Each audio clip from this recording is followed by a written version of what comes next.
Ahora nos toca presentar una siguiente ponencia que es muy interesante, que es la otra cara de la medalla. Estamos conversando estos días que los métodos de reconocimiento de fertilidad son técnicas diagnósticas que sirven para dar información a la pareja que decidirá qué hacer. Y también es una técnica diagnóstica que ayuda a los médicos a entender cómo está esa fisiología reproductiva y sospechar alguna patología. Los que nos hemos dedicado a esto nos hemos dado cuenta que funciona realmente como una herramienta semiológica y también como una posibilidad de monitorear el tratamiento que uno le plantea a las pacientes. Una de las personas que más ha avanzado en este aspecto es el doctor Phil Boyle, que es nuestro próximo presentador. Él es fundador y director de la Neo Fertility Clinic en Irlanda, en Dublín, en Irlanda. Presidente de una asociación que es muy interesante, que es el Instituto Internacional de Medicina Reproductiva, que junta a los médicos y no médicos también, los científicos que abordan la infertilidad desde una perspectiva restaurativa, ¿no? Tratando de llegar al diagnóstico de la mejor manera posible y plantear sin digámoslo así, hacer bypass por ningún proceso fisiológico, sino que al contrario tratar de restaurar la fisiología que por alguna razón no está funcionando adecuadamente. Eso es la medicina restaurativa, del cual él, como les digo, es un gran exponente. Él ha tenido 2 publicaciones muy interesantes sobre resultados en pacientes con problemas de infertilidad y cómo han logrado embarazarse a través de este approach, esta aproximación.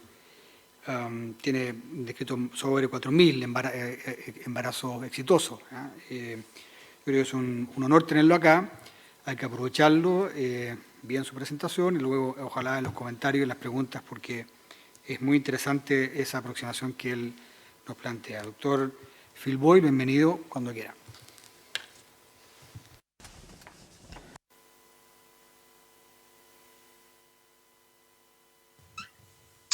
Hello, my name is... Me llamo Dr. Phil Boyle y estoy encantado de dar una presentación comparando nuestros datos de nacidos vivos con la reproducción restauradora practicada con neofertilidad, comparado con las estadísticas oficiales que se indican para la fecundación in vitro. Mis conflictos de interés: soy presidente del Instituto Internacional de Medicina Reproductiva Restauradora, no tengo conexión financiera y estoy interés en promoverlo, y soy el copropietario y desarrollador del hub en chartneo.com. Me gustaría agradecer al doctor Thomas Hilgers de Nebraska, fundador de Naprotecnología, y agradezco mucho su enseñanza y porque ha sido mi mentor, que ha sido la mayor influencia en mi vida para animarme a estudiar la medicina reproductora restauradora. ¿Qué es la medicina restauradora reproductora? Es cualquier tratamiento médico o quirúrgico que restaura la función óptima de reproducción. La página web la ven ustedes aquí, iirrm.org. Y el elemento clave para esta medicina reproductora es que trabajamos con un gráfico de fertilidad, y el gráfico de fertilidad es nuestro mapa para guiar todo aquello que hacemos. Con la naprotecnología, un elemento clave es trabajar con el gráfico del modelo Creighton. Con la reproducción genérica hablamos con muchas distintas gráficas. Yo trabajo con la de neofertilidad, también podemos trabajar con la de Billing o la sintotérmica también. Estas guías son valoraciones hormonales que son bastante precisas, y hay muchas que son multifactoriales, tratamientos médicos. También hacemos escáneres con ultrasonido. También hacemos la valoración del varón y combinamos nuestro tratamiento con una buena cirugía y con apoyo emocional y psicológico. Todo lo juntamos y tenemos este abordaje multifaceta para valorar y manejar el ciclo. Esto es lo que nuestra aplicación de fertilidad, chartneo.com, el patrón de sangrado, el flujo del moco el día de la supuesta ovulación, registramos los cambios de temperatura, y también se puede utilizar un monitor de azul claro para ver los días altos y los días más altos, y todos se correlacionan muy bien juntos con los datos documentados documentamos los días del acto sexual, la medicación tomada, cualquier término o síntoma médico como dolor, fatiga. Todo esto lo ponemos en nuestra aplicación. Me gusta mucho nuestra aplicación porque nos da todo lo que queremos. Yo puedo tener un acceso rápido para ver si tenemos el ciclo equilibrado que estamos buscando. Una diferencia clave con la reproducción restauradora es que seguimos durante 12 ciclos equilibrados de tal forma que todo el mundo está de acuerdo en que es normal que haga falta un año para quedar embarazado y no hay un problema de fertilidad. Y a menos que eso no se preguntado un año, los investigadores del Reino Unido nos dicen que si tenemos menos de 35 debe ser normal incluso esperar 2 años hasta que uno se quede embarazada antes de empezar a pensar en todas estas investigaciones. Un año de ciclos equilibrados es muy razonable. Y un elemento clave con la reproducción restauradora es que si no se queda uno embarazado, tiene que haber una razón. Si la encontramos, si la arreglamos, entonces el abrazo de amor de las parejas a lo largo de 12 ciclos, pensamos que el embarazo puede producirse. Pero, contrariamente a la fecundación in vitro, es un proceso científico que se quita del abrazo de amor de la pareja y se convierte más bien en un proceso científico y frío en vez de que algo sea el fruto del amor de la pareja. Por lo tanto, los procesos son bastante diferentes desde el punto de vista filosófico también. Y quisiera comparar entonces con un ejemplo de vida real de 2 parejas que han venido a nuestra consulta recientemente con una historia bastante parecida. Ambos tienen 40, más o menos, han estado embarazados 3 veces con un embarazo con éxito seguido de 2 abortos. Por lo tanto, también han intentado, uno de los abortos tenía una anomalía cromosómica y se presentaron al médico antes de llegar a los otros y les dijeron: doctor, ¿cuáles son mis opciones? ¿Qué puedo hacer? Tengo 40 justitos y no parece que tenga problema en quedarme embarazada, pero he tenido 2 abortos y uno tenía un problema cromosómico. Bueno, la clínica de fecundación in vitro en ambos casos decían, bueno, por 10.000 euros podemos ofrecer estimulación ovárica y recuperación con proceso de in vitro. Podemos fecundar los óvulos fuera de tu cuerpo y hacer cribado genético preimplantación. Podemos identificar los mejores embriones y volverlos a colocar. Y tenemos un cierto porcentaje de 30% de recuperación con éxito. Y normalmente es 11%. Hablaré de estos datos después. Con la producción restauradora podemos hacerlo por un coste mucho menor, 1.750, pero lo que nosotros hacemos es, con el abordaje restaurador, queremos comprender por qué pensamos que usted tiene abortos. Queremos tratar el síndrome premenstrual, la fatiga, la ansiedad. Queremos equilibrar las hormonas deficientes reproductoras para mejorar la calidad del esperma y del óvulo. Queremos restaurarlo, queremos permitir que pueda usted concebir con abrazo de amor y no queremos coger múltiples folículos y embriones y aún les damos un 30% de posibilidad de tener un nacimiento vivo. De hecho, tenemos poca incidencia de gemelos, de menos de 2% comparado con la IVF, incluso cuando se va hacia la transferencia de un solo embrión, porque suele haber 10% de los embarazos de fecundación in vitro tienden a ser gemelos y muchos más partos prematuros, mientras que nosotros tenemos tasas normales y también no nacimientos prematuros.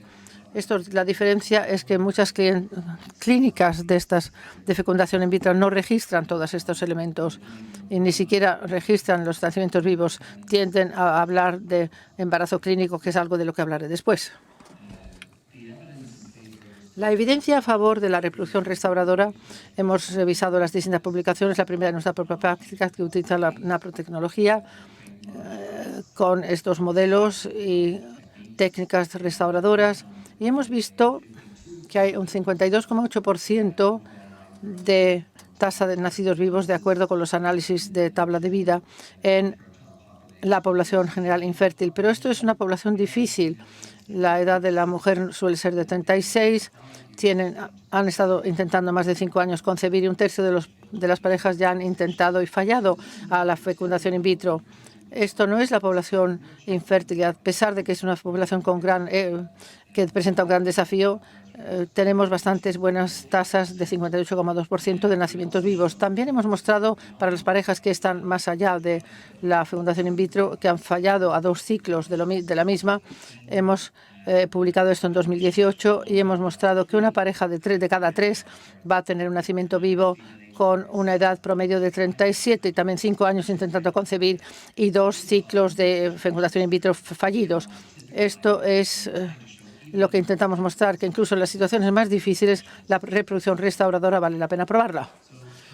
¿Cómo se comparan las dos? ¿Cómo podemos comparar la medicina restauradora con la fecundación in vitro? Porque son cosas tan diferentes. La fecundación in vitro es un solo ciclo frente a la restauradora, que es un proceso de hasta 12 ciclos. Sencillamente yo diría que, bueno, tenemos estas parejas y quieren tener bebés. Por lo tanto, ¿cómo de difícil puede ser hacer una comparación utilizando estas guías o estas personas? Con la fecundación in vitro, aquí tenemos un verdadero reto. Cuando estamos estudiando el número desde una clínica de la IUF, lo que nos dice la mujer es el número, lo que realmente queremos saber para 100 parejas que empiezan el proceso de fecundación in vitro, ¿cuántos tienen un bebé al final del proceso? Y estos datos, incluso en la Autoridad de Embriología en Reino Unido, es difícil obtener las cifras. Los recientes más informes no hace que sean claros estos datos. Estos son datos más antiguos, de 2012. Si miramos el número de ciclos y de cuántos nacimientos vivos se obtienen, 1 de cada 4 que empiezan un ciclo de estimulación tiene un nacido vivo al final del proceso. Y esto es lo que quiere saber la gente. Si yo pago mi dinero y empiezo un proceso de fecundación in vitro, ¿cuál es la posibilidad de que yo tenga un bebé vivo? Pero lo que las clínicas tienden a ocultar son los embarazos clínicos por transferencia de embrión. Y lo que hacen es que hay un número importante de parejas, quitan un número de la ecuación de las parejas que no reciben este embrión, y también incluyen los abortos de aquellas que están embarazadas pero que no tienen nacido vivo, se incluyen como y esto parece que artificialmente aumenta las tasas de éxito cuando hablamos de embarazos con éxito clínicos a través de transferencia embrionaria. 20% de las personas que ni siquiera existen en el cálculo. Por lo tanto, las cifras están infladas artificialmente. Esto hay que desgajarlo y quitarlo, y hay que subrayarlo muy claramente. Un número significativo de embarazos se pierden con las edades avanzadas. En estos embarazos la mayor parte de ellas son nacidos vivos, pero no lo son. Y las mujeres mayores, esto es de los datos de embarazos clínicos, y viendo también los nacidos vivos, y esto es el número de embarazos que se pierden, de los de 43 y más años y más, pues 43% se pierden. Y esto es una buena representación gráfica de todos los ciclos, de cómo empezó el ciclo y los embarazos clínicos y los nacidos vivos. Los embarazos clínicos son las columnas en azul y los nacidos vivos son las amarillas. Y podemos ver cómo estas cifras son mucho más bajas comparado con cuántos empezaron en primer lugar. Si simplemente nos centramos en la tasa de nacidos vivos, según la edad que va avanzando, estos son los datos más recientes disponibles sobre el promedio de nacidos vivos por 100 parejas que empiezan con un ciclo de fecundación in vitro. ¿Cuántos tuvieron un nacido vivo al final de ello? Podemos ver que los números son bastante pequeños, y esto es por ciclo de tratamiento. Por ciclo de tratamiento implica e incluye embriones, transferencias de embrión en fresco y congelado. Cuando comparamos los nacidos vivos con reproducción restauradora, los últimos datos eran de 2015. Tenemos que hacer una actualización, pero cuando comparamos las cifras brutas, esto quiere decir que todo el mundo que vino a nuestra consulta y fue visto 2 veces, 2 consultas médicas, porque si vienen una y no vuelven para una revisión, realmente no sirve, tienen que venir una segunda vez, sí, pero si no tenían una tercera consulta, se incluían en nuestros datos como fracaso del tratamiento, incluso aunque solo vinieran 2 veces. Evidentemente, castiga la tasa de éxitos crudos comparado con aquellos que continúan con el proceso a lo largo del tiempo. Y incluidos en nuestros datos nos referimos a ellas como las que se van pronto, y aún así tenemos una tasa de nacimientos vivos brutos importantes superior a lo de una fecundación in vitro, incluyendo todos los grupos de edad. Yo creo que esto es la comparación más justa, pero podemos decir, bueno, pues esto es una sola ronda de fecundación in vitro comparado con un proceso de tratamiento a lo largo del tiempo, pero sí, hay muchos de las parejas que querían un bebé, cuántos lo tuvieron al final, que fuera un ciclo, varios ciclos, y nuestro abordaje normalmente es una fracción del coste de lo que van a pagar para un solo ciclo de fecundación in vitro. Estas son las cifras. 412 parejas que vinieron para 2 consultas o más, 132 de ellos tuvieron nacidos vivos, 21% habían intentado y fracasado en una fecundación in vitro antes de venir a nosotros, un embarazo múltiple debajo de 0,75% y la edad promedio de la mujer 37 años. Hay una corrección estadística que se puede aplicar, que es el análisis de la tabla de vida. No sabemos cómo van a salir estas cifras, pero se ponen en práctica a nivel internacional al cabo de 2 o 3 ciclos, en vez de continuar durante toda la duración. Hemos incluido en el cálculo para aquellas que se van pronto, si no se van pronto y persisten, tenían la misma tasa de éxito que todo el mundo que se permanecía en el programa. ¿Cuál es la tasa de nacidos vivos para aquellos que terminan el tratamiento en el programa y es significativamente más alto? Es como si tomamos 2 días de antibióticos para una infección, cómo funciona bien comparado con el ciclo completo de 5 días. Esto es la idea de sostener el tratamiento a lo largo del tiempo. Y aquellos que dicen, pero hay que comparar, esto hay que repetir ciclos de fecundación in vitro para una comparación razonable. En el New England se ha publicado un artículo de ciclos de fecundación in vitro repetidos, y ahí es donde la financiación no era un problema, la financiación se sacaba de la ecuación, pensando que el seguro cubría los 6 ciclos.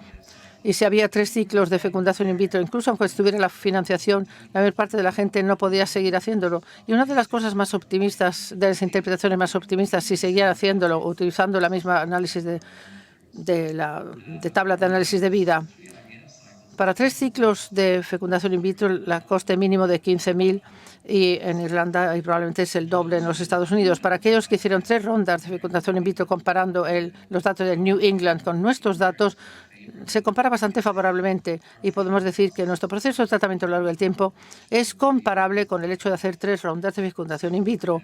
Por lo tanto, vale la pena señalarlo. Y también vale la pena señalar también que hay varias personas a los que vemos que no se adaptan al IVF porque la reserva de óvulos es baja, porque el índice de masa corporal también no se prestan para la IVF y las quitamos y no las incluiríamos. Por lo tanto, es cierto que hay personas que la fecundación in vitro puede tratar y nosotros no. Si hay un factor grave por parte del varón donde el recuento de espermatozoides es de menos de 1 millón, entonces confiamos menos en que podamos tratar esas parejas. Esto también hay que recordarlo, que hay ciertas variaciones en el tipo de pacientes que cada uno puede tener. Estas 2 parejas que mencioné, volvamos a ellos, con la estimulación ovárica, la estrategia de estimulación ovárica.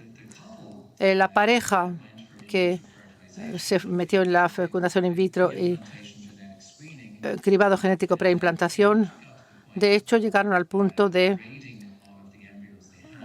clasificar todos los embriones y no les quedaban embriones para transferencia porque ninguno lo hacía o lo conseguía. De hecho, desaparecieron, eran como fantasmas en la estadística de la fecundación in vitro porque no hubo embarazo clínico por transferencia de embriones y por lo tanto no existen en sus datos y por ello dicen este 30% de éxito, pero el 11% de éxito, esos son los que existen en el dato.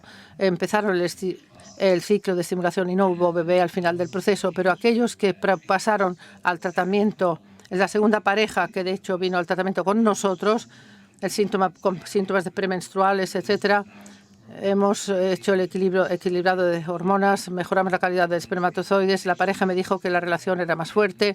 No pasamos por selección de embriones tampoco, concibieron con nosotros y actualmente tienen un embarazo que funciona, está yendo bien. Y para ellos tenían este optimismo lleno de esperanza un ciclo, 2 pasaron sin fecundación, luego la salud era mejor, disfrutaban de la vida y permitieron que esto ocurriera. También está muy claro, yo recuerdo a las parejas, nosotros no podemos, lo único que podemos hacer es que todo esté más favorable y permitir que la fecundación entre en este espacio agradable. Y bueno, es un poco decepcionante la tasa de éxitos, a lo mejor al siguiente ciclo o al otro, y no es como el que ya no haya embriones porque ya están todos desaparecidos, y esto es devastador y es realmente duro, y es lo que pasa en la fecundación in vitro en algunos casos. Por lo tanto, esto es esta pequeña cabeza, el corazón aquí en la parte inferior, el embrión tiene 1 centímetro de tamaño, vemos el latido que aumenta, calculamos la frecuencia cardíaca, la pareja puede escucharlo y realmente pueden conectar con ello desde muy pronto. Esto no es un cribado precoz ni nada. A veces las cosas van mal, pero es poco frecuente que las cosas vayan mal y que podemos obtener un barrido muy bueno a las 3 semanas. El siguiente, esto no es más que una imagen de todos los bebés que tenemos y muchos de nuestros embarazos. Estos fueron niños concebidos en un programa el año pasado. A veces tenemos gemelos, bueno, de esta forma, pero la amplia mayoría de los bebés son embarazos únicos y es menos de 2% para todos los que tratamos el que sean gemelos. Y cuando hablamos con las parejas que pasan por este proceso, esto es una pareja de nuestra página web, y han intentado y fallado en la fecundación in vitro 2 veces. Y lo que es interesante, no tenía síntomas, pero nunca se le hizo ninguna laparoscopia. Tenía una endometriosis sin tratar y sin síntomas. Tuvimos un buen cirujano que descubrió la endometriosis, la trató correctamente. Luego hicimos las medicaciones restauradoras. Tenía 39 años y ha tenido su 3er bebé con nuestro programa. Por lo tanto, es solamente para mostrar que con el abordaje restaurador su salud era mejor. Esto está en nuestra página web y la pareja está hablando de ello. Simplemente pedimos a las personas que quiera compartir su historia con nosotros. Por lo tanto, realmente esto trata de las parejas que hemos tenido para intentar ayudarles a lograr sus sueños y queremos ser sus guías y sus acompañantes. Y luego nos quedamos atrás y permitimos que la fecundación entre en un lugar agradable y esperamos que funcione. También aceptamos, pero que si no funciona, las personas pueden pasar a un nivel de aceptación a lo largo de un tiempo y no de repente. Así que muchísimas gracias por escucharme y estoy encantado de tomar preguntas más adelante.